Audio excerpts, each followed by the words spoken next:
party was nice. The party was pumping. Everybody having a ball. Yeep. Yippee. Hold on. I don't remember how it goes. I don't remember. I know the chorus. I don't think I've ever heard it. Let me read the lyrics as I understand them.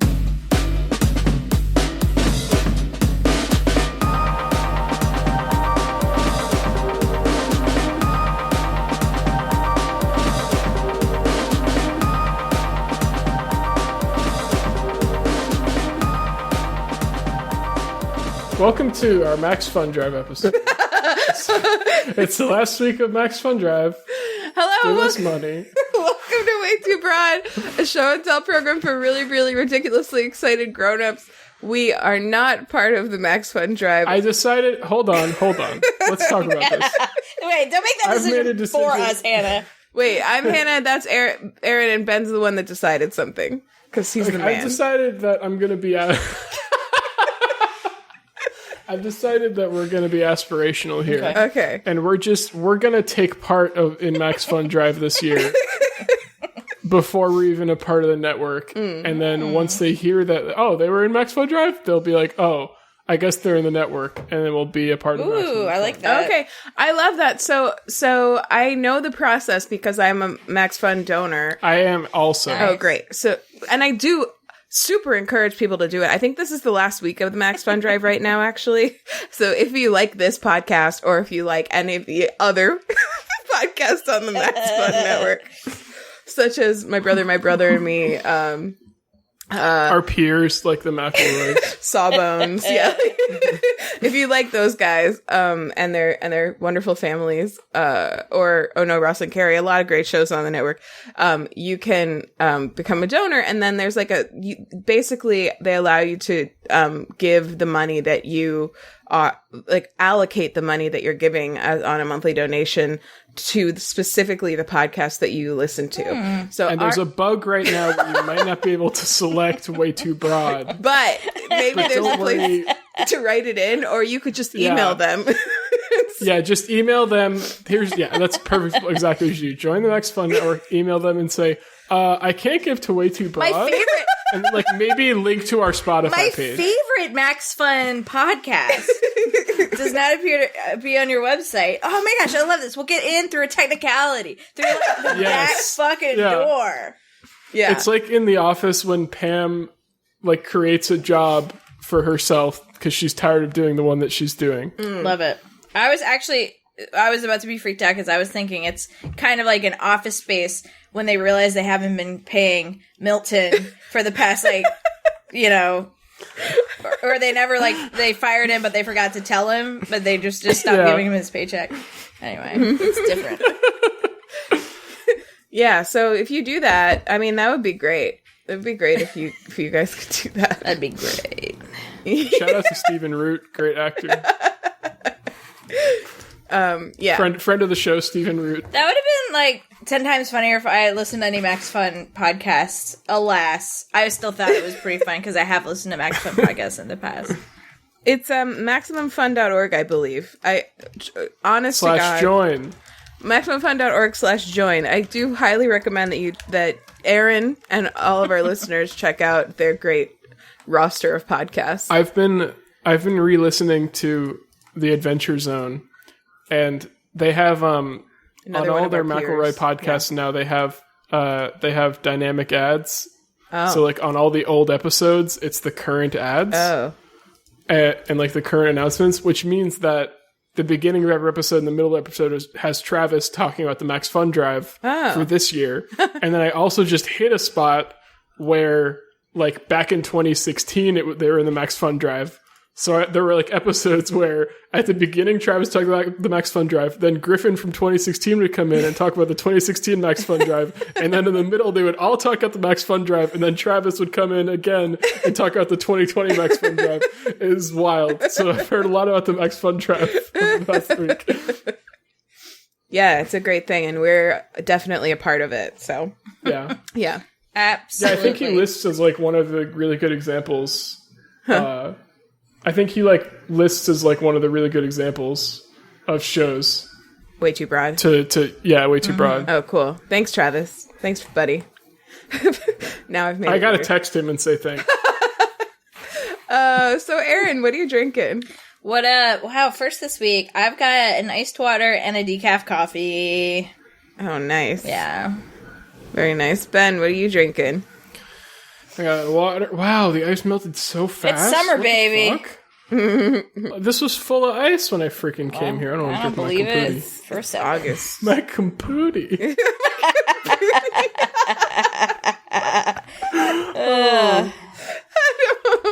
I don't want to drip on my Campootie.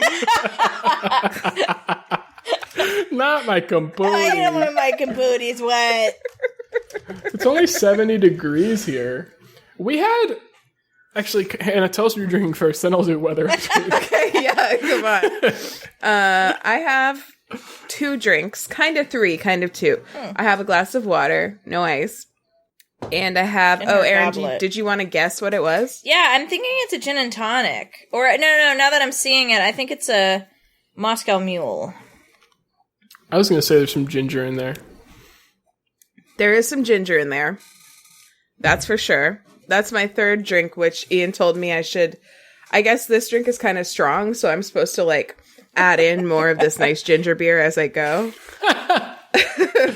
It seems like a bit of a lost cause at that point, but it's a drink I hadn't heard of until Ian made one for himself the other night, and then I had already brushed my teeth, so I didn't even get to try it then. But yeah. Wow, what an adult. I'm far too lazy to brush my teeth twice in one night. It's so prohibitive. I've been there. I really am. Oh my God, I would love... I've never heard of this thing before. Once in a lifetime opportunity. I have brushed my teeth. I don't have to pass. I'll just have to pray for lightning to strike twice. Rare truffles from Spain. I am out. You see, I have just brushed my teeth. I have just brushed my teeth. There's just simply no way. I have to wait 8 to 9 hours before I can put something in my mouth again. But I'll have just brushed my teeth then, but it's in a different way. Yeah. So the drink is called a Mamie Taylor. Oh. Have you guys heard of it? No, that's not real. Ian made that up. No, He's pranking Mamie. you. I know it from Mamie herself. Oh, yeah. She was... there's... How do you even spell either of those words? Mamie, M-A-M-I-E, and Taylor... Didn't expect that. T-A-Y-L-O-R. Is that a person? Like Taylor Swift. So, how is this different than, like, a whiskey ginger? Well, it's... Is a whiskey ginger a drink? Yes. Lime juice, I guess, and ginger.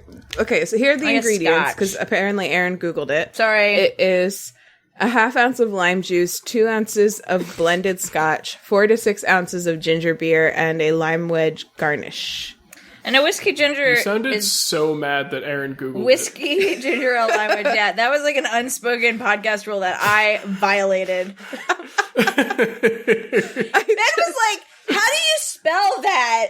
And then you're like, oh, let me spell it for you. And then you're like, Erin Googled it. So, pardon me. No, I just wanted the listener to know in case they hadn't been as proactive as you. But it's really good. It's been a really long time since I've had any kind of whiskey. We just kind of didn't have much of it, and then recently we did a Drizzly order and got some, and so it was... Oh, there's a helicopter. Can you guys hear that? Sometimes we get helicopters over here, and they get so loud. It's still getting louder. Helichoppas. You hear that? It's almost like you live relatively close to an Air Force base or something. Yeah, and also I think they fly along the river that's like right across the street from us. I would guess. I think a lot of times that's like part of how they... That's where I'd navigate. fly if I were a helicopter. Yeah, just over the river. Because it's pretty. Just along the river bend. All right, it's gone. So we'll see if that comes up in the track. It probably won't even. But anyway, it's delicious. I really like it. I don't know how it's different from a whiskey What ginger. kind of whiskey you got in there? I don't... Oh, monkey shoulder. Oh, so Scotch must be the difference. the whiskey ginger might be made with not scotch, and then Mamie Taylor must be made with scotch. So here, let's see. Yeah, so whiskey ginger, 1.5 ounces whiskey, and this is 2 ounces scotch. And then 5 ounces ginger ale, 6 ounces ginger beer. Okay, so it's like, there's some subtle differences. It's got a funner name. That's what counts. The name is more funnest. It's the most funnest name. And it's really good. So. Should we attempt to call you Mamie for the rest of this podcast? Cue.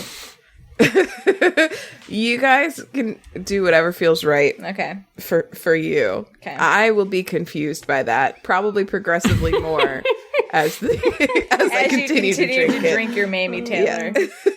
Okay. But whatever feels right. Okay. All right. We'll see what happens. What kind of... Oh, Ben, you were going to do the weather report, I think? Oh, yeah.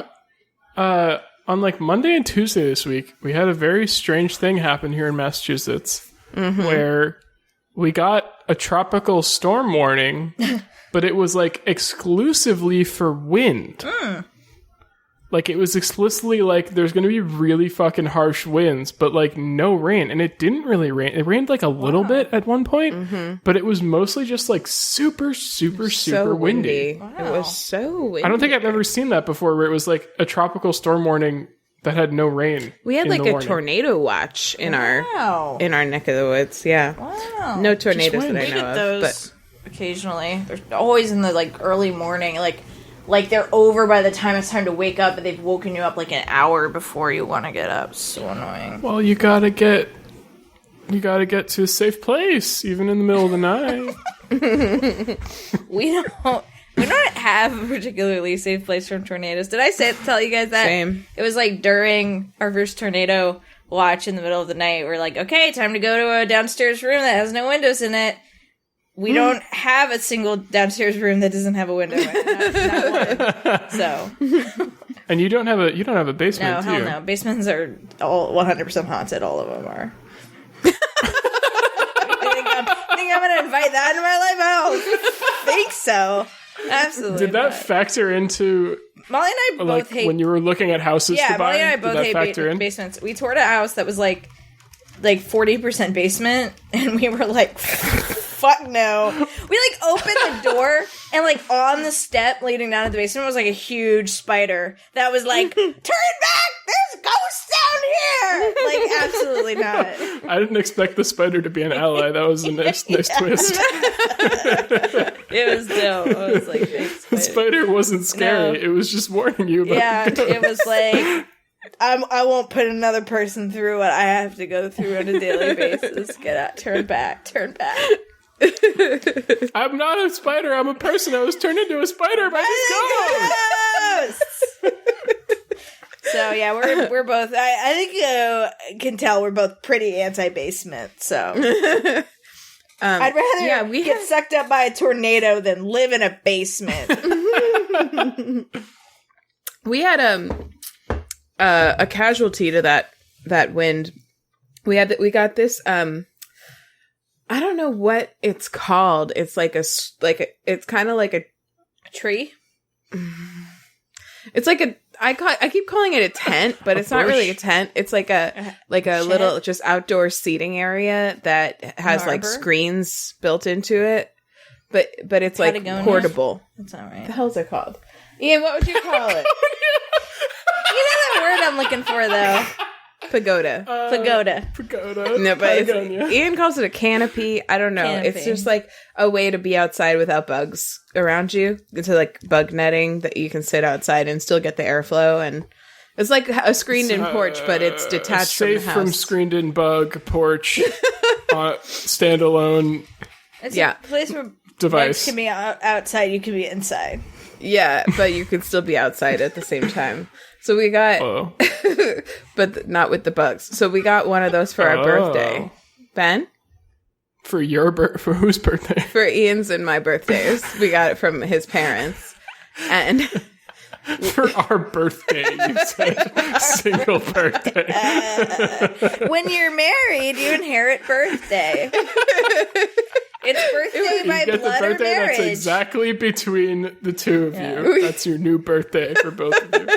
I mean, it's just there's 3 birthdays within 5 days of each other in that side of the family. And so when it's you just draft your will, you name beneficiary for birthday. So we got this thing for our birthdays, and we set it up outside, and we hadn't even really had a chance to use it in the month we've had it because it's been so fucking hot. And then we should have just taken it down. We knew we should have taken it down, but we didn't. And like an hour into the storm, I looked outside and it was just like it was on its knees already. Like one part of it had just bent and was just sitting in the grass. We had to run outside in the midst of this like horrible windstorm and take all the like netting and all of the parts that were like acting like a kite and pulling it around off of it. Like we should have done hours before that when we thought about it and just decided to just hope for the best. And so we just went out and had to like disassemble the entire thing. And now it's like just sitting out there all sad, just waiting for us to either collapse it or take it apart or whatever. Cause it's bones and it's like crumpled on the ground. It's very sad. Sounds like you keep it around for Halloween decoration. Yeah. It's all bent. Crumpled on the ground. Yeah. So that's the weather update. Nice. Did you get that hurricane, Erin? We got rain on Monday, and that's it. So the name, you guys know the name of that hurricane? I forgot how to pronounce it.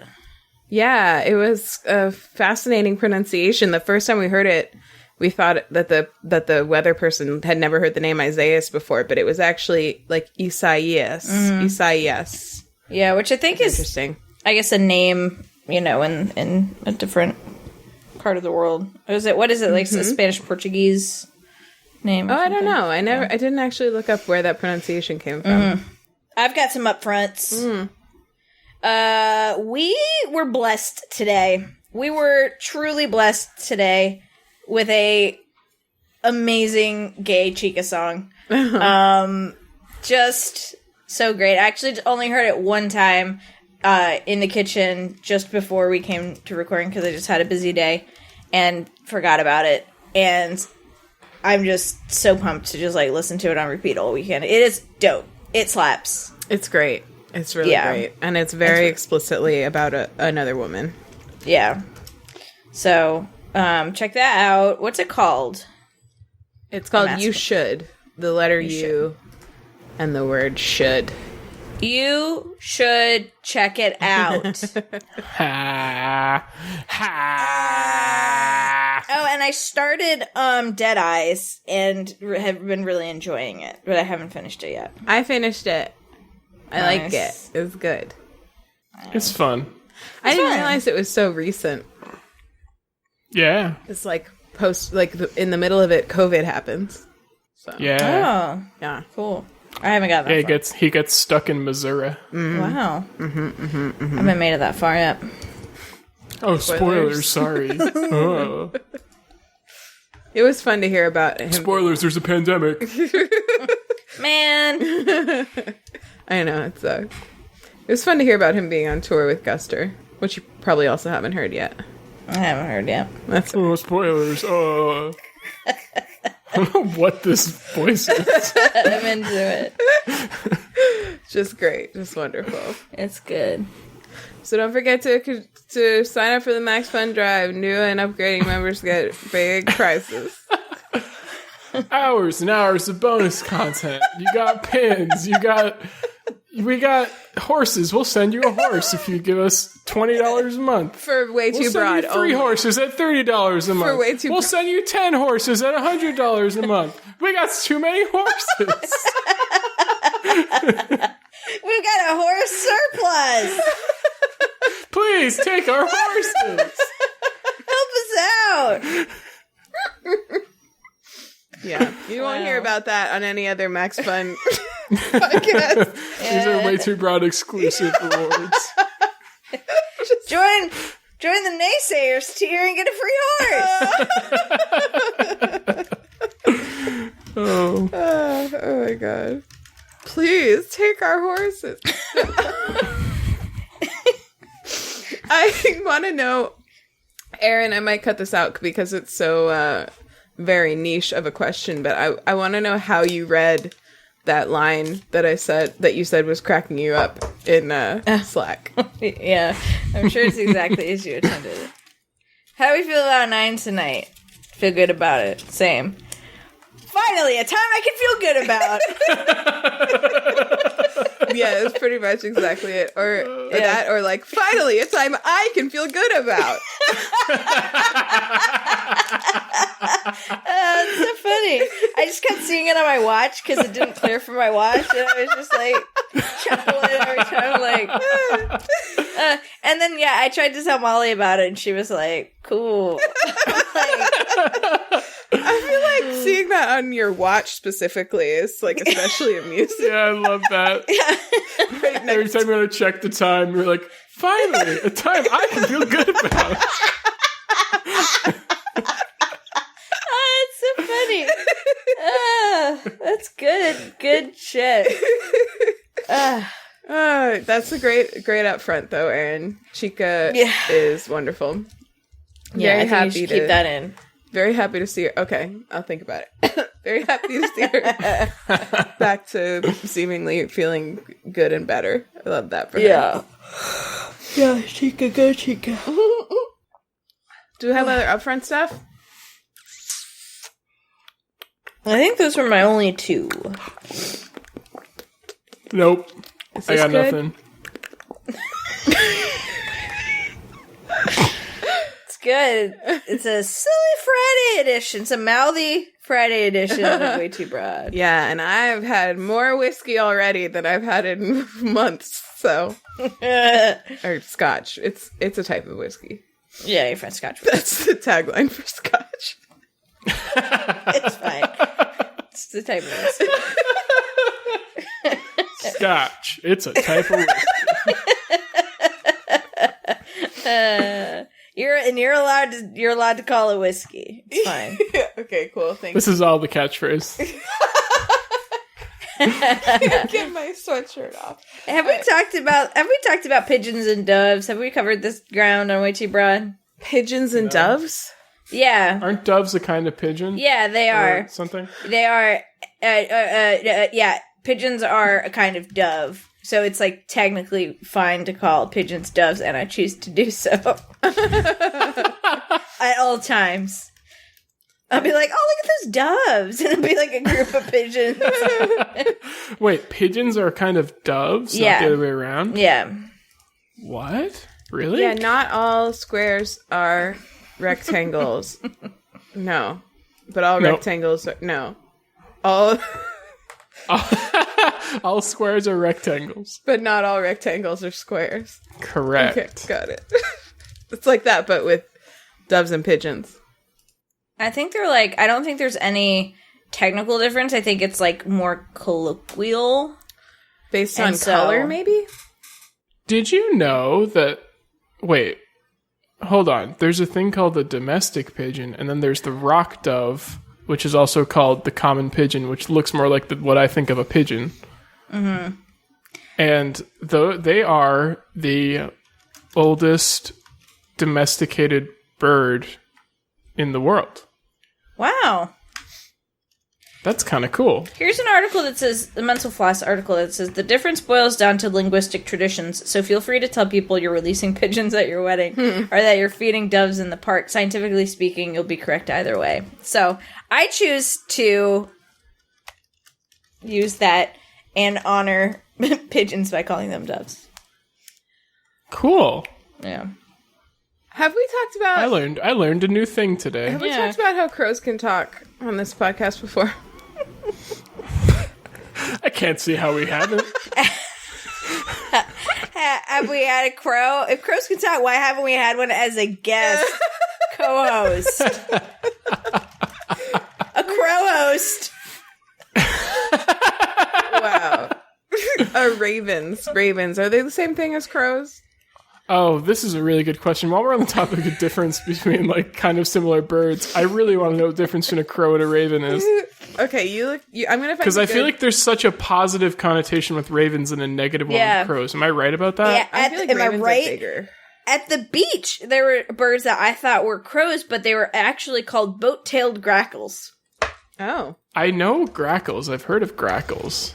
I didn't know this would be such a rich vein of conversation. How to tell a raven from a crow? Well, if one of them talks, will it tell you? Oh. Okay, wait, but have you ever heard a raven talk, though? For real?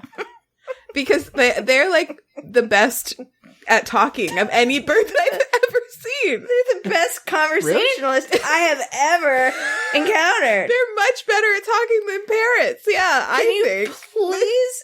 Can you please send us a clip? Were you watching an animated film? I have an alarming fact. What? Ravens are the size of red-tailed hawks. Yeah, they're big. Oh. I'm looking at them. And also, so here's some helpful tips, listeners, for telling the difference between ravens and crows from the Audubon Society. You probably know that ravens are larger, the size of a red-tailed hawk. Ravens often travel in pairs, while crows are seen in larger groups. Also, watch the bird's tail as it flies overhead. The crow's tail feathers are basically the same length, so when the bird spreads its tail, it opens like a fan. Ravens, however, have a longer middle feathers in their tails, so their tails appear wedge-shaped when open. Interesting. Wow. Also, crows caw. Ravens produce a lower croaking sound. Oh. They produce. So I feel like I've only ever seen crows based on that. I feel like I've only ever seen crows. I don't know that any of those descriptions of ravens sounded familiar to me. Okay, wow. Here's one. Is this Fable the Raven? Hold on. At 28 seconds in this video I'm about to send you, I'll put it in the episode description because we're keeping all of this in. So, this is important. At 28 seconds in the video I just sent you. You all right, Mom? You all right? You all right? You all right? I'm all right. You all right? You all right? You all right? You all right? She sounds like Mamie. She sounds like Mamie Taylor. You all right? Yeah, you're right, love. Like, so cute. That one's like...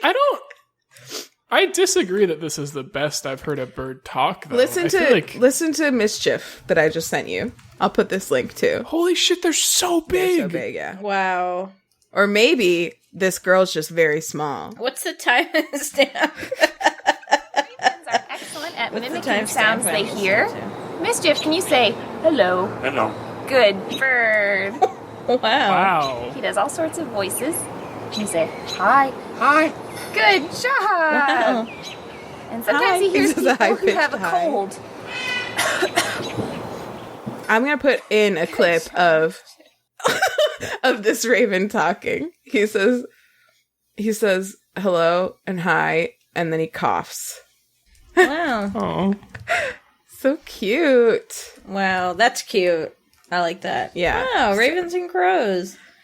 Yeah. Ravens and crows. Ravens and crows. So anyway, I really like ravens, and I have for a while. So this is my confession of the podcast. Wow. Yeah. So cool. Yeah. So, okay, cool. Let's Love it. pop in if we don't have any other things to talk about. How Was this not all of our obsessions?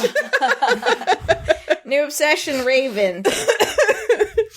Well, I'll be brief. Yeah. Because my honest truth, like, this is a place where we talk about our obsessions. Yeah. And you have to lead with your truth. Is it sounding familiar? Yeah. I am just like our discussion of the Taylor Swift album last week has just launched me into a deep obsession with Taylor Swift all week. Like, the only music I listen to is Taylor Swift music. But a good thing has been, and I've listened to her folklore album a lot more deeply, and I've just really fallen more deeply in love with it. But I've also been listening to a lot of her older stuff, both songs that I've loved and albums that I really, the Reputation and the Lover album, I had never listened to the whole way through. I'd never even listened to all the songs on the Lover album, so I spent some time listening through that, found some songs I really liked, found some songs I really liked on Reputation. And also, shout out to Kylie. A lot of what I was doing this week was inspired by Kylie, which Kylie was just like listening to Taylor Swift albums and just like listening to them as if they were gay. And I was like, I like that so much. And so I've just been finding all the Taylor Swift albums where she doesn't explicitly mention a man and then choosing that it's gay in my head. And like, it's like doubled my love for a lot of her songs. So, and I made like a little gay playlist. Gay play. Called Tay Gay. Play the Tay Gay. Play. Gay, Tay Gay, Tay. List. Gay, Tay, play gay. I'm going to work on that. There's something there, Hannah. Yeah, I think so. So, nothing really to add other than she's just a great music maker and is really skilled, and I've been really enjoying kind of. And she's just got a lot of stuff. She's got a lot of stuff. She's got a lot of stuff. Should we update those of our listeners who wouldn't have been following our conversations about this in our family Slack? Oh, yes. About what we've decided is the truth about the 3 songs that are connected on Folklore. Yeah, let's do it.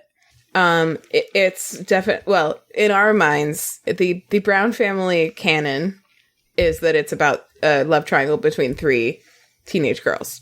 Yeah. Yeah. And I feel like our evidence is really solid. It's solid. It's like, it's either about 3 teenage girls and it's a really powerful and good story, or it's about 2 girls and a guy and it's about like 2 young women doing their best and a complete asshole. Like, those are the only 2 options. So right. I choose the more beautiful option of the 2. Exactly. I agree. Absolutely. Yeah. And I think, like, I think I would just like to just add a little color to, like, listening to the songs as if they were gay, because I think there's some compelling, like, it makes some of the songs way more compelling, and I think not just because I'm gay, but it adds this dimension of, like, and just an extra interesting dimension that has been adding a lot of richness to the songs. Maybe I do like it because it's like queer representation is super hard to find, but it's definitely been, especially mainstream representation, but it's just been great. I'd encourage you, if you're a queer person who wants to do that, like, I feel like she just, like, introduced that concept to me. Like, make it gay because you choose to. And I gotta say, I love it. I meant to share this video with you that I just put in the Slack. Don't watch it now, but it's because it would be really boring for the podcast. But it's Bill, the third Bill, that guy who does the Trying to Stand videos. So I think I've shared some of the other ones with you before. He did one specifically about the Folklore trilogy, the 3 songs in Folklore. Cardigan, August, and Betty. So it's fun. It's really great. And he went in like completely cold. Make it gay? He goes out of his way to not gender any of them as much as possible, which is something he tends to do, which I like about him. So cool. But yeah, no. So he doesn't like explicitly decide that they're gay, but I think it's a fun video. I think you would like it. Cool. I'll put it out on Slack. Not on Slack. I put it on Slack already. I'll put it in the description for everybody. I'll put it on Slack, and we'll send an invite link to our family Slack in the episode description. That's all for me, though. That's all I got, honestly.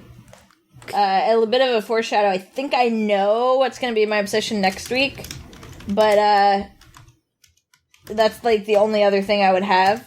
But it's going to be my obsession next week, so tune in then. What do we call this obsession? Taylor Swift's entire body of work? Okay. Just Taylor Swift's entire body of work. Cool. No. Good obsession, Erin. I should have known. Thanks. Yeah. Baby Ben, what's your obsession? Whoa. My obsession's Hazel choosing this time to cuddle. Wow. She's so nice. What are you doing? Where are you going? Can I sit up or are you going to freak out? I'm going to sit up. She's going to freak out. Oh, jeez. Oh, she's freaking out. She's fine. She's fine. So I've been super busy at work this whole week. I've been working late like every night. So I haven't had a lot of time for like new obsessions. And I mean, there's a project at work I've been obsessed with, but boy, would it be boring to talk about on the podcast. But it's been kind of a fun and challenging thing to work on that I've been thinking about a lot. So that's sort of like my real obsession. But again, really would be boring for anyone else. But anyway, as part of that project, I have been writing a lot of code for that board. And also I've been like working a lot on campus. And in doing both those things, I can often listen to podcasts. And so as sort of a comfort food podcast, I think I mentioned at the beginning of the episode, I've been re-listening to the first campaign of the Adventure Zone, which just, I have to, hey, what the fuck was that? Just fell off. Yeah. Which, just have to speak my truth, I've truly been obsessed with again. This is what this podcast so delightful. Is all about, is speaking your truth. That's right. Speaking truth. Fellow Max Fun podcast, The Adventure Zone. Who doesn't give away horses, but, you can't blame them. They do, on the Bim Bam, they joke about horses a lot. Mm-hmm. They actually, I don't know why that is. Adopted a horse as part of the last Max Fun Drive. I'm not... Did they? Yeah, I'm serious. Wow. It was like... They didn't give it away, though. No, they didn't. Well, it was a stretch goal, and they didn't know what they meant when they said it, but then when they reached it, they had to figure it out. So I think that they... Oh, that's right. I remember that. They had a stretch goal of like buying a horse. So I think that they like adopted a horse, like they paid for its like care, and it was like a rescue horse of some kind. And then ultimately, I feel like maybe they did give it away to someone, but not like a fan of the podcast, like someone who wanted to take care of a horse. I think we're one of the horses we're giving away is that very horse. I wish I could remember what they named it. I think they got to name it. But anyway. But yeah, I'm like 30 something episodes in. I'm into the fourth chapter of it, which is Crystal Kingdom, which is like right when Griffin started writing a lot more music for the show. And actually recently I watched a video because in the current campaign, Travis is the DM, not Griffin. And I found myself wondering, because they have a lot of original music for Graduation also is the name of the newest campaign, if Griffin is still writing the music, and he is. He like works with Travis to write new music for every episode. Wow. And I watched a video, it was like part of a Max Fun Drive thing where they release videos. They like do that every year. They like release videos on their YouTube channel as like just to get people interested in Max Fun Drive. And one of the videos was a video of Griffin and Travis just talking about making music for the Adventure Zone. And I learned that like very early on in the first campaign, a lot of the music that Griffin made was just like kind of diddling around on GarageBand with like the built-in loops and like putting them together in fun ways. And like nowadays and then like that sort of morphed over the next campaign and like mini campaigns to writing more and more of his own music. And now like 4 or 5 years later, basically like all of the Graduation music is like original compositions entirely. Cool. And he's like super into like exploring all the like new kinds of MIDI instruments you can play around with in a Logic Pro or whatever the like better version of GarageBand is. Which is kind of cool to see that evolution for him. We'll also be releasing some videos to get people interested in Max Fun Drive. There'll be videos of ravens talking that we didn't make. Yeah. They'll be on various... We'll just be sharing YouTube videos of ravens talking. Get pumped, you guys! You can unlock hours and hours of bonus content of ravens talking.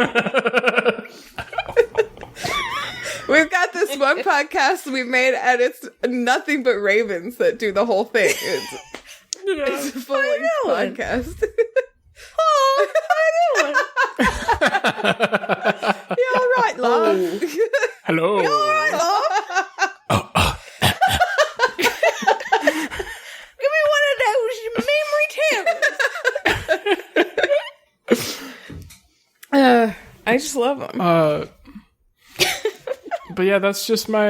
That's just been my. I just love hearing from my old boys, Merle, Taco, and Magnus. They're good. Trace horny boys, as they're called. They're good. I don't remember how far I got into the Adventure Zone, but I did enjoy. It's so good. I think it's definitely like. It is really funny. I talked about this the last time the first campaign was my obsession on this podcast, which it straight up has been, I think, 2 years ago. When I was first listening to it, how like I was like straight up crying by the end of it, by the end of the first campaign. And Kylie, who had only listened to like a few of the first episodes at that point, the first few episodes, that was a weird way of saying it, a few of the first, like couldn't understand how the story could like get to a point, or just like that show could get to a point where it could like make me that emotional, because it's just like so silly at the beginning, and that's like explicitly kind of their main goal, is just to be like a silly, fun podcast, and they're all still like learning how to like even play Dungeons and Dragons at the beginning. But then it just like picks up and like ramps up, and the story gets like so much bigger as it goes on. It really, I think, like Crystal Kingdom is where it like really hits its stride in terms of the story getting very, very interesting. Yeah. Not that the previous 3 arcs aren't like also really fun. I agree with you, Ben. I'm just so like, this is so stupid because I don't know him except obviously as a colleague, but like I'm so proud of Griffin for that whole thing. Yeah. I feel like he came into his own, so like they all did, and they did like as a group, but I feel like he especially, you know, you're talking about the music thing, like I think like in building the story and weaving all the threads together from the beginning as well, like I just feel like he, like that was like a formative an adult formative experience for Griffin, and I'm like happy to have witnessed it in real time, kind of. And wasn't the first episode of the Adventure Zone was just like a fun extra Mabim Bam episode, wasn't it? Yeah. Or did they do like a feed drop? No. Or was it like, did they plan on it being a whole other podcast when they first did it? No, it was a paternity leave, like pre-record that they did with, it was like, maybe when Justin had, or Justin's wife had their first baby, they like pre-recorded it as like a one-off. Wow. Yeah. Yeah. That's amazing. I feel like it's appropriate that the Adventure Zone in several forms has been obsessions on this podcast multiple times, because the end of the first campaign was like part of the inspiration for the first time we ever recorded this podcast. Because of that beautiful thread Justin wrote out on Twitter. It's true. Oh, that's right. That's right. Yeah. Should just fucking do it. Just do it. Yeah. Yeah. It's just great. It's just so fun. Oh, and I should mention, like, part of the reason that I got back into it was the 3rd graphic novel just came out. So I don't know if you know this, Erin, that they're releasing graphic novels of like every chapter of the first campaign. And I have actually, the first one. Yeah, the 2 more have come out since then, and they're all really great. And it like made me really want to listen to the show again. And also, something really cool, somewhere in the Crystal Kingdom arc, Griffin like explicitly mentions Carrie Peach as like a really cool fan artist who like drew a character that he made up like in a really cool way, and she's like the artist for all of the graphic novels now. That's so cool. She was like a fan artist originally. It's so cool. That's so cool. Balance. You know, just thinking about, what was it, Griffin's speech about like just fucking do it? Justin. It was Justin. Justin's. Yeah, I've been thinking about that recently, just about like, I have trouble doing something if I don't feel like it's going to be immediately productive. And productive is, of course, entirely subjective. And I feel like my like version of productive is like very narrow. And so I've been trying to like open my mind up to just like, and sometimes I'll do things, I won't do things I want to do just because I feel like there's no point.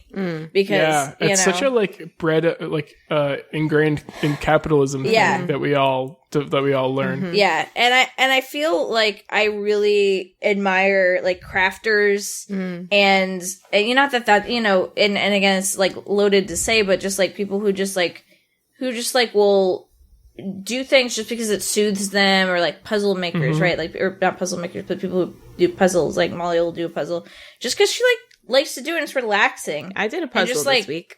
Yeah, and that's like, it's a beautiful thing. I want to retrain my brain to just like do things just because like they're joyful and not because there's anything that, you know, it's not, I don't feel like, so that I don't feel like it's time wasted, that I'm just like sitting around and like doing something that I like. And that, like, that can be the only point. Yeah. You know? So, anyway. That's true. A puzzle is Post-vacation thoughts. A puzzle is a joy. I also recently got more of those magic painting books, and I just fucking love them so much. Nice. Those are so nice. Yeah. Those are really relaxing. I want to start a company. Are you clipping your nails? No. Me? Right now. No. No. Oh.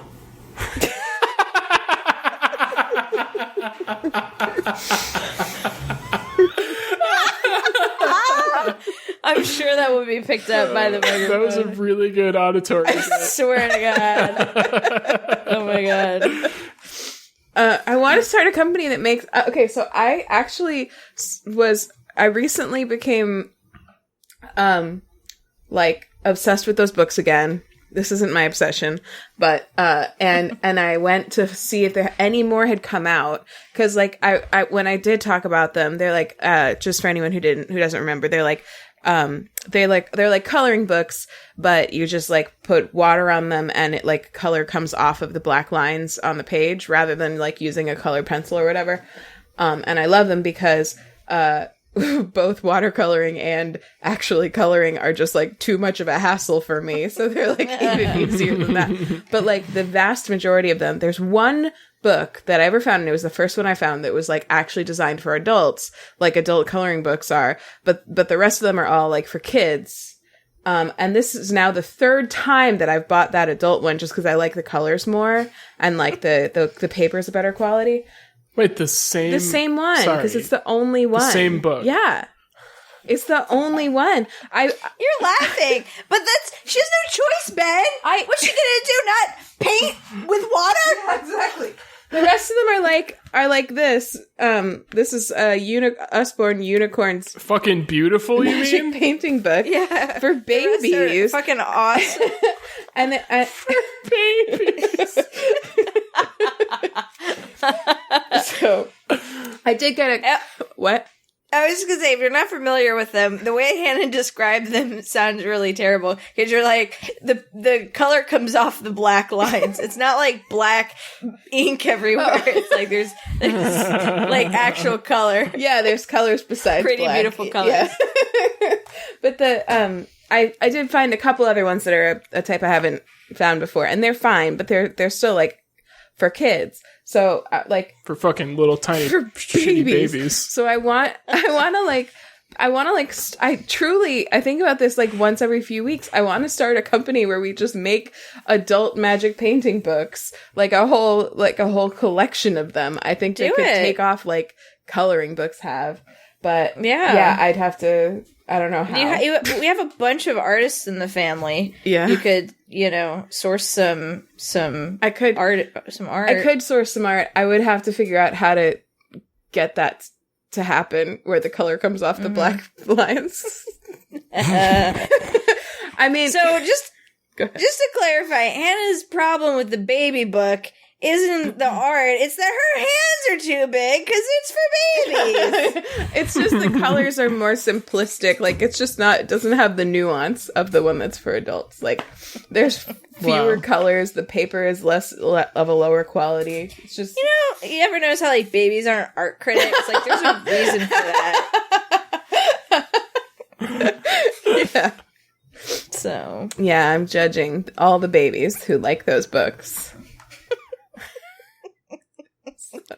We hate babies. We're an anti-baby podcast. I would like the title of this podcast to be "I'm judging all of the babies who like those."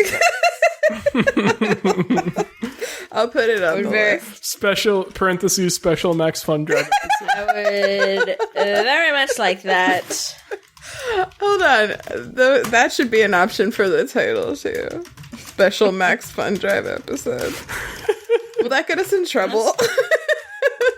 No. That doesn't have... We literally encourage people to join Max Fun. We're helping. This doesn't have the staying power. I feel like that. It'll get us in trouble because we're members of the network already. Yeah. So. Well, maybe that can be a preface to whatever else we choose. One thing I really like about our episode titles is I love going back in time and like looking at an episode title and just like they're always funny because I never remember the context. Yeah, I'm just going to scroll to a random spot on the... Okay, here's episode 143. Wait, that's the latest one. Hold on, something went wrong. just going somewhere totally random. I have no idea where it's going to go. Top the page. Okay, 108. Stop reappropriating sunshine. Don't know. Well, I meant to mention, when I mentioned Chica, I meant to mention that was from episode 133. This candle is fucking me up.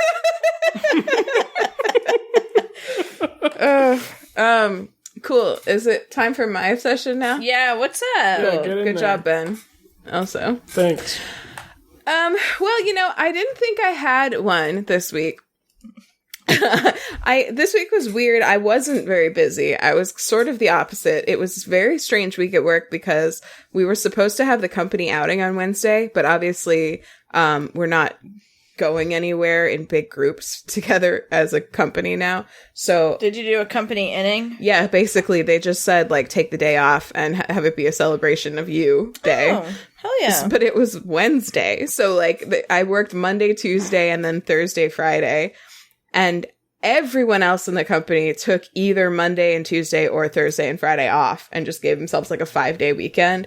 So, so it's just like, I don't know, not a lot was going on. Hence why I obviously worked. I did what I could. I also did an entire puzzle and I ordered a bunch of magic painting books and So you put those puzzle pieces together, if you know what I mean. And another thing that I did was that I let my wonderful cat, Handsome Jack, climb up onto my chest and just sleep like up near my face.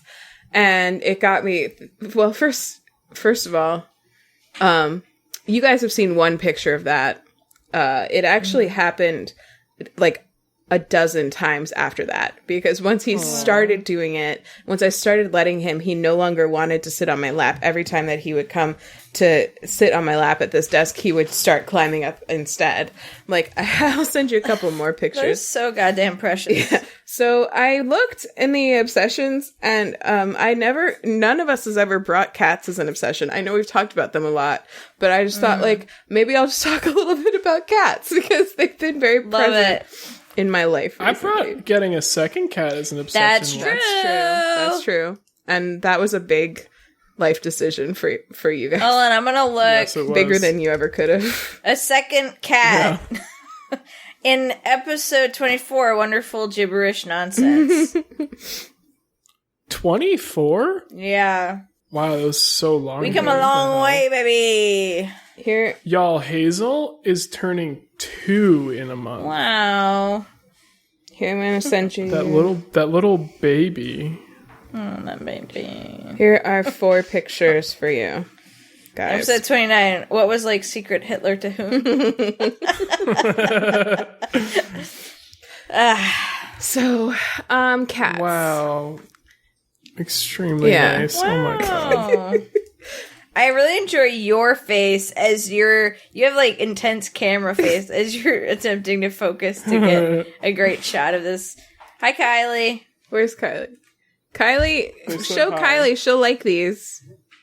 Kylie, look at these Kylie is pictures. Jack's biggest fan. He's just like a ray of sunshine. Yeah. Tell her thank you. He's beautiful. He's so beautiful. Hannah said thank you. You're welcome, Jack's biggest fan. That's what she just said. Yeah. What? What'd she say? Kylie just said I'm Jack's biggest fan. Yeah. Get her that t-shirt. Yeah, I told you. We've talked about it several times because when I used to still be on Facebook, I would like post pictures of him and no one would pay any attention to them except Kylie. And then she would like turn to Ben and be like, I don't understand why nobody likes these pictures. I forgot about that. Kyle's like such a fucking ride or die. I just love it. How would Kylie not know that she was Jack's biggest fan? You're surprised that she's like, oh, I'm Jack's biggest fan. She knows. I'm just surprised that that you both like said it as like the first thing you said about the situation. Yeah. But so I and Ben, both of us, we've had cats in our lives like for as long as I can remember, or either of us can remember, I think. Growing up, we had like at least three cats at a time in our house at all times. Sometimes as many as 4, maybe 5. Do you think? I think we had at most 4. Okay. And I just have always just loved them so much. I love the like, I love any type of like, you know, any type of interspecies like friendship and love is always very heartwarming. When you're one of the parties is actually able to participate in it, it's also very heartwarming. I have nothing against dogs, but I've always like felt like gaining a cat's love and respect was like more of an accomplishment than getting the love of a dog. It's no lie there. Yeah. No lie there at all. So like I always been the type that gravitated to cats at parties. Like I just really have always loved them so very much. Actually, I think I may have told this story before. I'm sure I've told it to you guys. I think I may have told it on the podcast, but the reason that I like paid any attention when Ian first messaged me on OkCupid to like even read his message, because I was like not active on the site, but his profile picture was him with Squeaks like perched on his shoulder, and they were like looking at into each other's eyes lovingly. And I was like, oh, he's a cat person. And so like that was like very nice. And now she lives with me and she's wonderful. And he's wonderful also.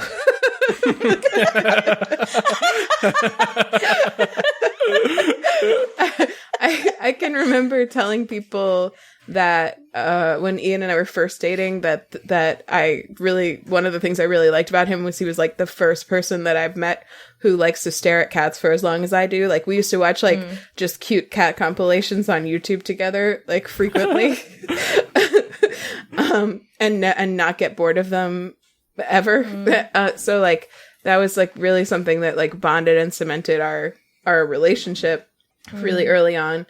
And then like to talk about Jack specifically, you know, there's been a lot of cats in my life that have like I've been very bonded with and have been very special to me. But Handsome Jack, who is my big orange cat that I sent pictures of to you guys just now, I know you know that, but for the listener, he's who's Kylie's is the biggest fan. Yeah. that same cat. I got him. He was the first cat that I like picked out all on my own and that I like lived with in my first apartment. So I got him in the summer of 2012 as a kitten, and his name was Kirby. His name was it? Wasn't it? Pac-Man.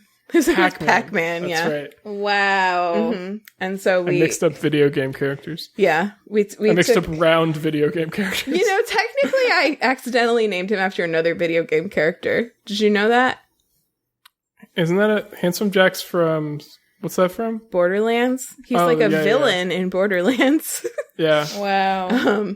I've had a lot of people like be very appreciative of the reference and be like, "Oh, that's such a good cat name," and like I mean, I've tried to watch some compilations of him. Like, he just, he seems fine. You're like, oh, I don't endorse that reference. Yeah.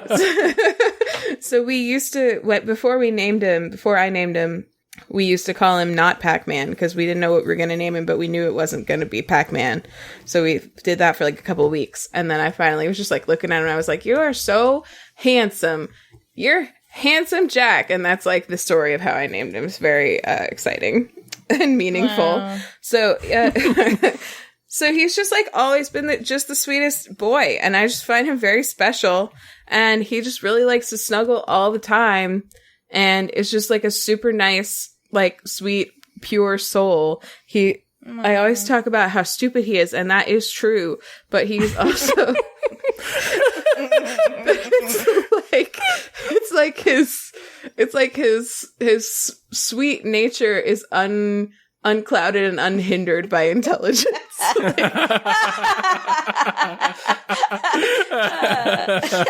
That's beautiful. Homo has a similar kind of thing, I feel like, where he's I think he's dumb as Jack, but he's definitely not as smart as Hazel. I feel like a lot of the male cats I've known have just generally seemed kind of dumber than the female cats. Yeah. Like Mr. Cat is not as smart as Penny. Those are our parents' cats. Current cats. Sirius Black, I don't think, was very smart either. Couldn't hunt. Furball was. But he was very, very handsome. He was super handsome. What's the name that those passerbys thought Jack was, or were trying to call Jack? Oh God! Again, Herbert, right? It was Herbert. Yeah. Herbert, handsome Herbert. Is that Herbert? Is it? So Herbert. Weird. Herbert. Did they steal Herbert? We should break that window and free Herbert. There's another fun story about Jack that we joke about a lot. Mom will probably hear this, but that's fine. So when we first moved into this house, our parents came over, like Ben's and my parents, actually also Ian's parents came over to help us like move in and stuff, like on the day we closed on the house. And we brought the cats over that day. And we were letting them like explore the space, and Squeaks was like out and up and on top of everything immediately, and Jack was kind of just like slithering along the floor, kind of like sniffing very intently. He does a lot of really intense sniffing. That's like one of his main things that he likes to do. So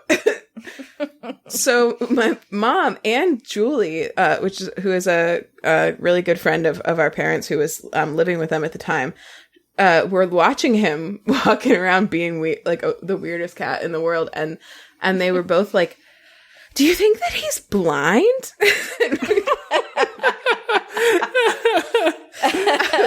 I was like, "No, I don't think he's blind. Why do you think he's blind?" They're like, "Well, he's just like smelling everything." But no, he's definitely not blind. You're like, that's his pastime. It's like his number one thing. It's just like his main thing. It's just what he does. You have a thing. We don't make fun of you for your thing. This is his thing. Yeah. So a lot of times when we see him sniffing now, we'll ask each other if maybe he's blind. I think I wouldn't be stunned if like a doctor told me, a cat eye doctor told me that his eyesight wasn't very good. Are there cat eye doctors? This is quick cue. Are there cat optometrists? I don't know. Are there cat glasses? Are there cat contacts? I have to imagine that there's not that much specialization. Cat eye doctors. I doubt it because, well, this isn't great evidence, but one of the artists that Kylie follows has a cat who has no eyes named Bamboo, and he gets around just fine. So I don't know Is sniffing his main thing? Yeah, for sure. Sniffing and listening. Well, their whiskers help a lot too. They have like their whispers. Their whispers. Maybe he was whispering. Maybe he was walking around whispering. Can you describe the room? I'm blind, but I don't want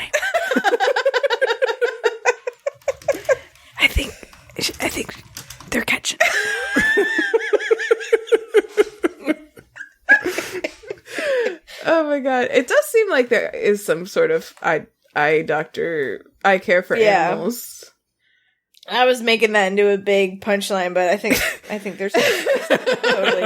I think that's 100% a thing. So my bad. If you're a cat eye doctor and you're listening, please still donate to the Max Fun Drive. I am sorry.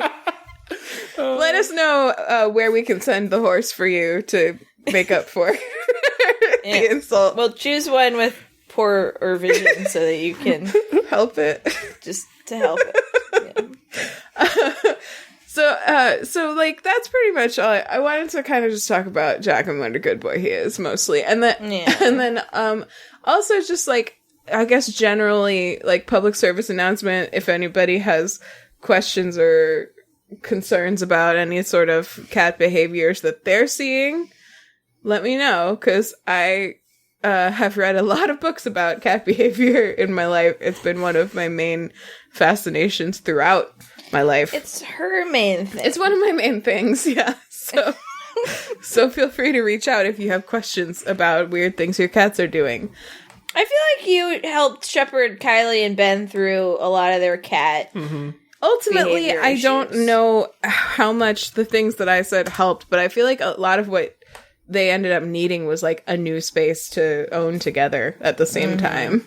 Yeah. I tried my best. In terms of what Kylie and I needed was just like the emotional support you were given. Mm-hmm. So, well, yeah, good. But they've been quite good. Good. Como still is sometimes a butt, but that's just like mainly when he's like either hungry, like it's usually like right before dinner time.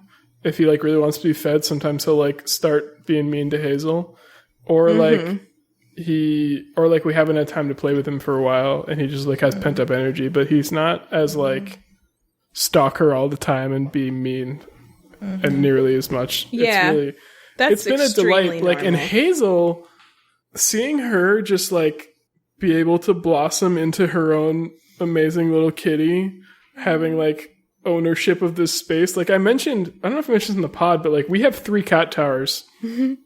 And before we moved, one of them, neither of them ever used. They only used it to climb onto the bookshelf. And then the other 2 were like really owned by each of them. Like Hazel owned one of them, Como owned the other. And like that was how it was. And like they both slept on the top of each of them, like as high as they could go. Because they like still have some dominance things where like they one of them tries to be more dominant. But like since we moved to the new apartment, Hazel was like, I own all the cat towers. They're mine now. And she just like sleeps on all of them, all 3 of them all the time. And Como like never does. And like when he does, sometimes there's one in the office and Hazel will be sleeping on the top of it and he'll be sleeping in one of the little cubbies on the very bottom. Nice. It's like he's like, she like put him in his place somehow. I don't really know. And she, sometimes when they're both really hungry and really excited, she'll like run next to him and like nuzzle him a bunch, which is just like so nice to see after so much time of them like not getting along at all. Yeah, it's great. I feel like she orchestrated this new move. Like she was like, what I need is a brand new house where I can really, I learned some lessons from the old place. And that's, I think, where, you know, their cat whispers really come into play. Like, it really helped them out, like in your ear at night, like, you should move to a nice house. Yeah. This place is a piece of shit. Ground rumbles every like 20 minutes. This is terrible. You could just move somewhere nice. Erin, and it worked. Erin, I feel like, correct me if I'm wrong, I feel like the first cats that you ever really had any affinity for were some of the ones at our house. Yeah, the ones in there was one, I don't remember their name, in Florida, real fluffer. Furball. Yeah. He was a great sweetie. Cat. Yeah. He's a I definitely remember. I'm fond of cats. I think I would like a cat or 2 someday. I've never had one as a pet, but I've pets a lot, and I definitely, Furball was one of the first cats that I feel like connected with, so yeah. Yeah, Kylie was, like, when we started dating, Kylie was like a hardcore dog person and had like had a bunch of dogs her whole life, and she like had a German Shepherd growing up, and she still, I mean, we both still love dogs and cats. I don't really categorize myself as either, even though I have cats, because I think it's a false dichotomy. I think I can just love all animals. Mm-hmm. But do you doggerize yourself since you categorize yourself? I don't think, like, for me, it's like, I'm gonna let you finish, but for me, it's like, Taylor Swift reference. Okay. I don't dislike cats or dogs, but my house doesn't feel incomplete without a dog in it, but it does without a cat in it. Like, when I've had to live without a cat, like in college, that's what I missed. Even though we had dogs growing up, I was never like, oh, I wish I had. Yeah, that's true, actually. A dog. That leads into what I was saying also, because I was going to say Penny, our parents' cat, was like the cat that made Kylie love cats. And Penny has actually done that to like multiple of my friends growing up, because she is just like the sweetest animal that's ever existed. She's so nice. She's like instantly, like the moment she meets you, she's like, "Oh, I'm gonna rub on you. I'm gonna cuddle you. I love you. I love you so much." Is she still alive? Yeah. She's an old lady. How old is she? She's old. Oh, she's like 15 or 16. My parents say that she sometimes has like bouts where it seems like she kind of it gets really disoriented, like she doesn't know where she is. I've never seen that happen, but her I mean, I eyes look them. like she like looks old when you see her. Her eyes look cloudier, yeah. But does she need to visit a cat eye doctor? Maybe. Possibly. She gets around okay. She doesn't go outside or like leave. If she goes outside, she stays with the people. She doesn't like go hunt anymore. Oh, okay. Yeah. She used to. Was Penny the one you had a cat for a while at that house who you were pretty sure had a second family? That was Ginny. That was Ginny. Ginny? Ginny died. Yeah, sadly. What happened to Ginny? She unclear. It was really she just like traumatic, actually. She just like one day just like started like throwing up and then just like keeled over and died like one night. Oh my god. Yeah. Jesus. Yeah. She was a sweetie also. She was the one that I found at my friend's house and we possibly stole from one of his neighbors. She was a delight. So maybe her second family was actually her breeding. Yeah, maybe. But because to expand on that story a little bit, she would like disappear for like 4 to 5 days. Yeah. And we live right near like forest and cranberry bogs, and we lost several cats growing up to coyotes.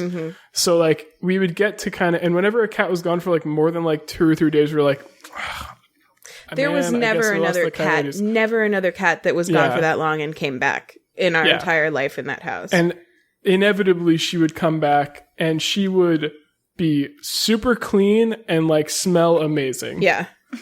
She always smelled really good. It was so we were like, she's just going to hang out with her family. I don't know.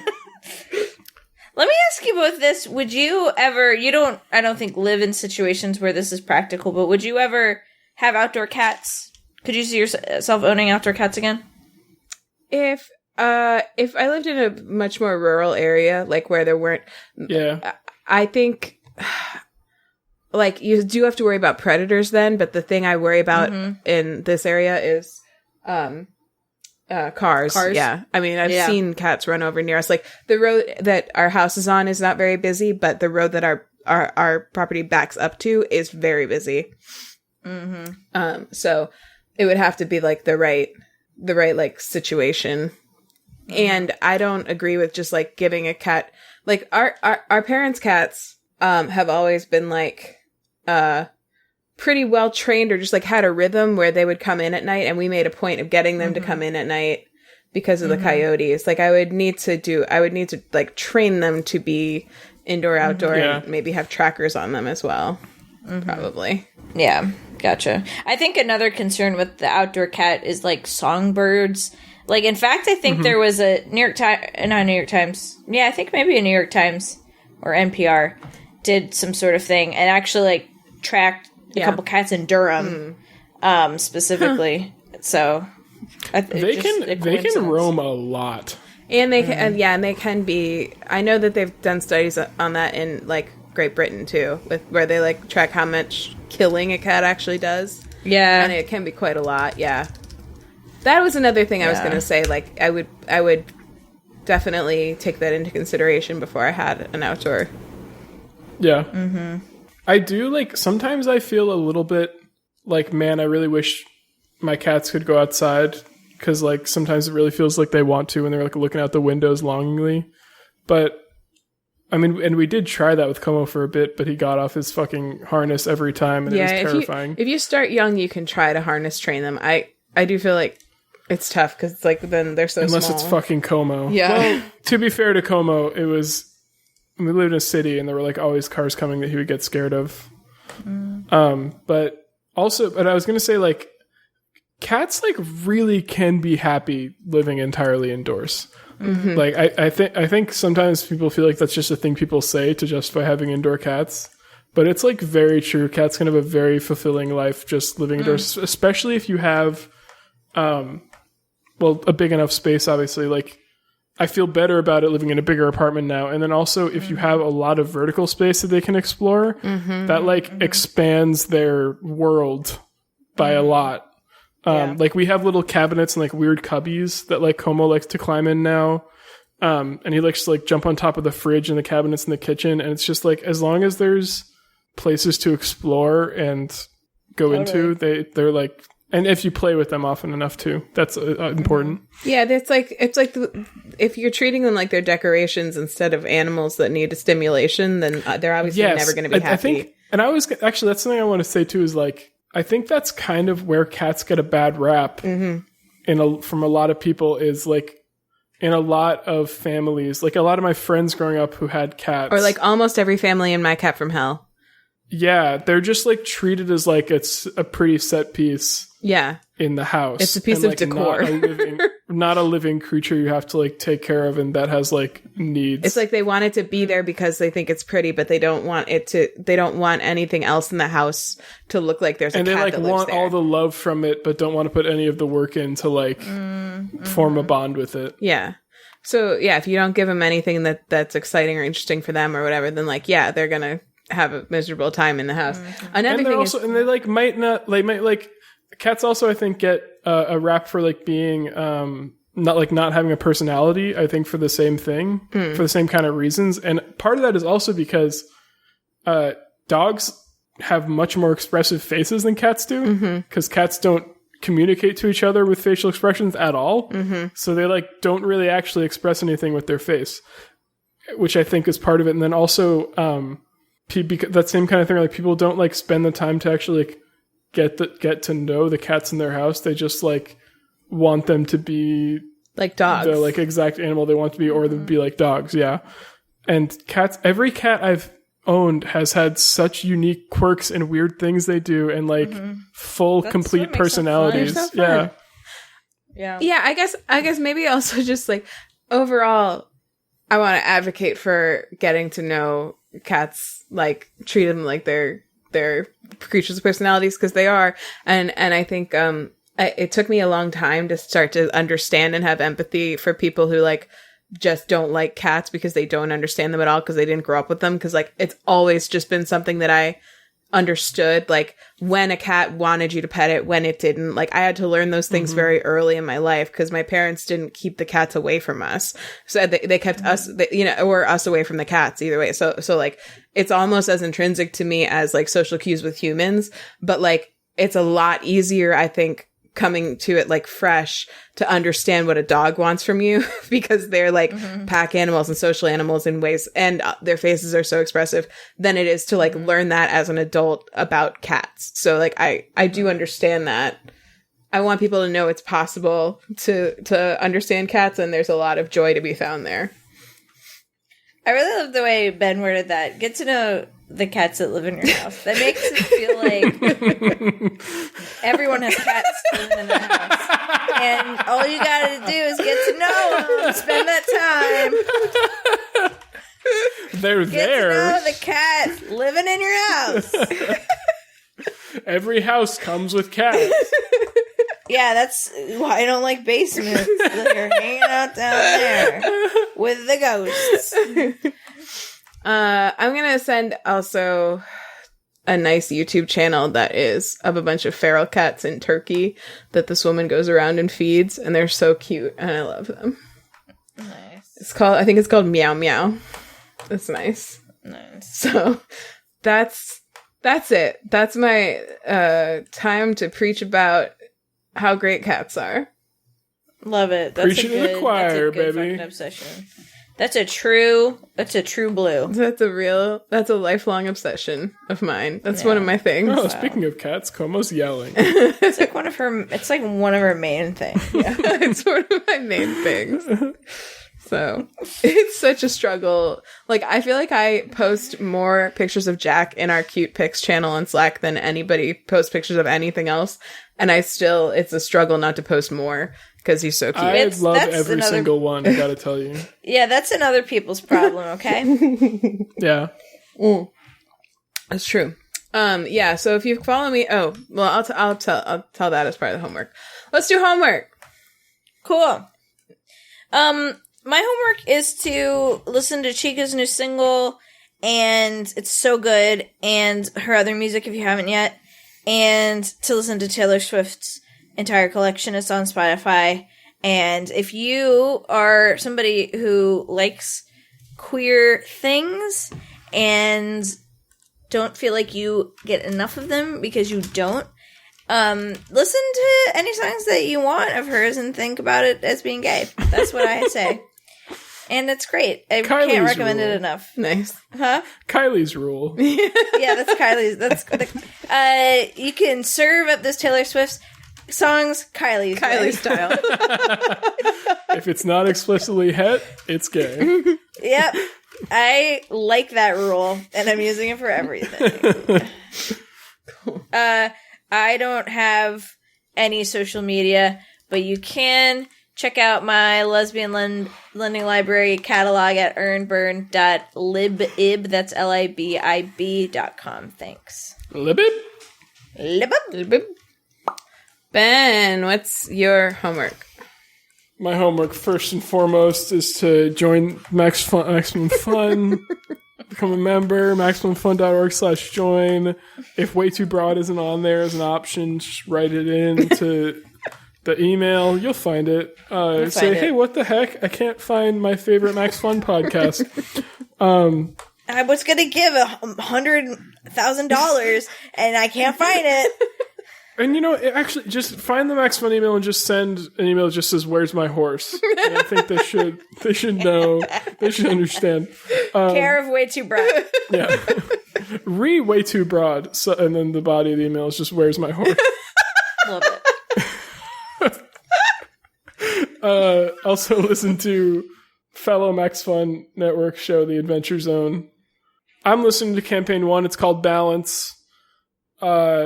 I'm also caught up with Campaign 3, which is what they're on now, Graduation, which is also great, if different. Campaign 2 was also very good. Mm-hmm. It was not D&D. Wow. They did a different game, but it was very fun. Amnesty. And what? Amnesty. Max Fun. Yeah, Amnesty is what it's called. It's great. It's all great. You should go listen to it. Yeah. Do it, baby. Maxfun.org/join. My homework is talk to me about cats. Ask me for pictures of my cats. And oh no. What happened? I found what?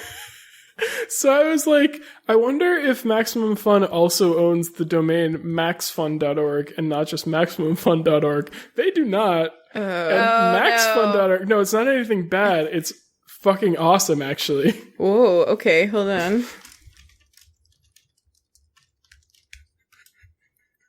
Oh my god. What is this? It's a little dog. It's a little dog with a life vest on a boat. Like, that's what this site is. Max. Early season shakedown. Years past. This course heading will do. Apparent wind. Woof. That's it for now. Thank you for supporting us, and check back soon. This is amazing. This is the best fucking all the website links just ever. link back to the same place.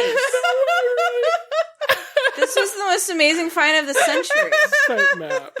This is what websites should be. The only content on the website is the shit that Max just read. Also, maxfun.org redirects to this website. The actual website is cruisingmax.com. But they got they got maxfun.org, and this is what it leads to. That's fucking awesome. Oh my god. Oh my god. Please visit maxfun.org. Please go to maxfun.org. You gotta. Oh my god, that is so funny. It's a cute dog. Yeah, this is amazing. It's one picture of a cute dog.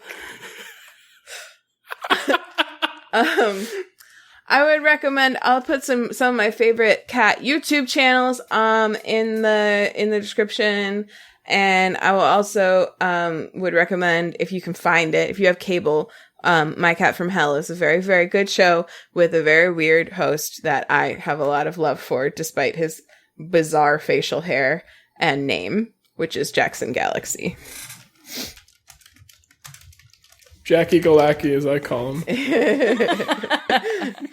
And yeah, that's... Oh, and if you want to see pictures of Handsome Jack, the one that I was talking, that's one of my main things, is talking about Handsome Jack. You can find a lot of pictures of him on my Twitter, if you follow me at Hanthropology, or also definitely on my Instagram, which is also Hanthropology. If you want to call us and tell us your obsession this week, you can do that at our voicemail 1-800-MAX-FUN. 1-800-MAX-FUN. It's 774-326-0420. Blaze it, but don't dial Blaze it. And also, if you go to maxfun.org, that's a great website. Again, just FYI. See, we can do it, Max Fun. We can do it. We are on Twitter at WayTooBroadPod. We are on Instagram at WayTooBroad. You can email us at waytoobrod@gmail.com. You can also find all this information, all the links and stuff that we've been talking about on our website at waytoobroad.com for anything you want. earnben.com for anything you need. maxfun.org for everything you could ever want. Yes. Yeah. And that's it. That's it. So the podcast... Extinguish that podcast candle. The podcast candle is now extinguished. Goodbye. Finally, a time I can feel good about. Bye. Bye. Maxfun.org. That's going to be our first merch, is a watch that just has that printed on the back.